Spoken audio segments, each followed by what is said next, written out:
Well, for the first time in months, people across England, Wales and most of Scotland are now allowed to hug each other, socialise indoors and sit inside pubs and restaurants. Not only that, but the ban on international travel has been lifted. Europe correspondent Linton Besser joined us earlier from London. I know a couple of people that were scrambling off to the pub to share a pint indoors because, by the way, the UK hasn't quite realised it's summer.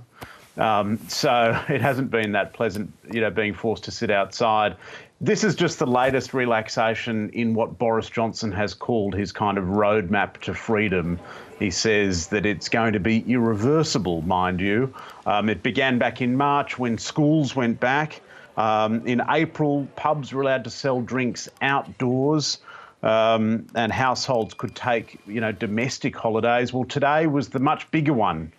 Most of the British economy reopened today. Theatres, cinemas were reopened, museums, and of course you could dine indoors.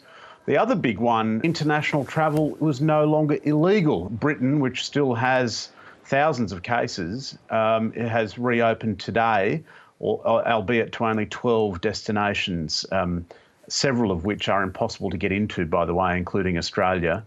But it is a bit tricky, though, because there is now this Indian variant circulating, particularly in northern parts of England. There are more than 2,000 cases, and they're growing very rapidly. So that is of some concern, although early data suggests the vaccines are going to work. So it's mixed feelings.